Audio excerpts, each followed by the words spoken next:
Bismillahirrahmanirrahim. Rasulullah Shallallahu Alaihi Wasallam bersabda, tidaklah seorang muslim tertimpa suatu keletihan dan penyakit yang terus menimpa, kekhawatiran dan kesedihan, dan tidak juga gangguan dan kesusahan, bahkan duri yang melukainya, melainkan Allah akan menghapus kesalahan-kesalahannya. Hadis riwayat Bukhari. Jangan bersedih, sesungguhnya Allah Subhanahu wa Ta'ala bersama kita. Jangan merasa sendirian, kita tidak benar-benar sendiri. Panjangkanlah sujudmu di sepertiga malam, lepaskan semua beban. Allah Subhanahu wa Ta'ala dengar doa-doamu.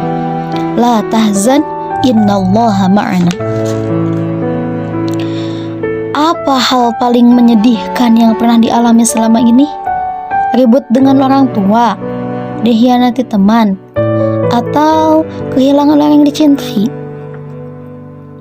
Coba kita garis bawahi, Allah Subhanahu wa Ta'ala akan menghapus kesalahan-kesalahan kita, dosa-dosa kita setelah menurunkan musibah dan kesulitan. Jadi, masalah datang bukan tak berguna, apalagi sekedar menyusahkan kehidupan seorang hamba. Karena masalah itu, dosa-dosa kita diampuni. Tentu saja, jika kita ridho dan bersabar atasnya. Masalah tidak bisa dilihat dari suatu sisi saja. Kita mesti melihatnya dari sisi berbeda. Terlihat buruk di mata manusia, tapi maksud dan tujuan Allah Subhanahu wa Ta'ala baik. Hanya saja kita jarang sekali memahami maksud itu. Kita sering mengutuk kesedihan, seolah menghancurkan rencana dan harapan. Padahal Allah Subhanahu wa Ta'ala datangkan kebaikan setelahnya. Sedih dan kecewa adalah hal manusiawi kok. Setiap dari kita juga pernah mengalaminya, termasuk juga para nabi dan rasul. Lihat bagaimana Rasulullah Shallallahu Alaihi Wasallam pernah begitu sedih ketika ditinggal wafat oleh Khadijah radhiyallahu anha.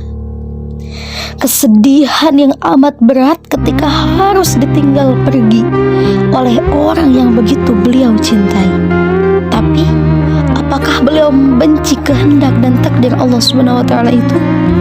Ternyata tidak sama sekali. Beliau terima dengan ikhlas. Rencana Allah Subhanahu wa Ta'ala sudah pasti yang terbaik, mengalahkan rencana manusia. Jangan bersedih, Allah bersama kita.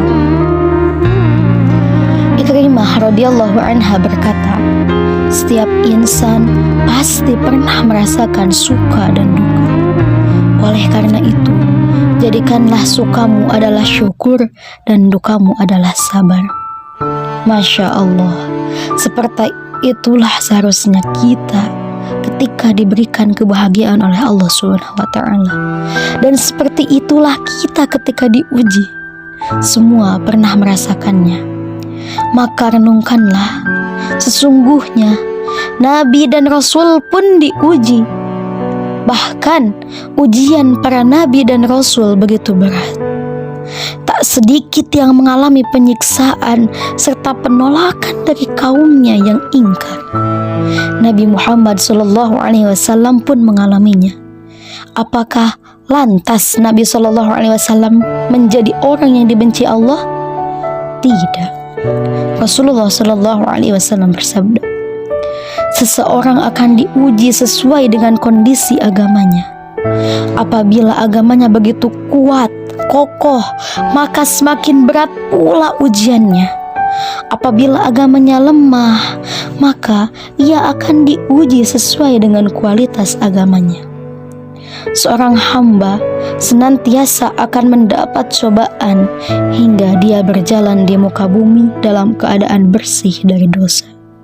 Hadis riwayat Tirmizi, Ibnu Majah, dan Ahmad.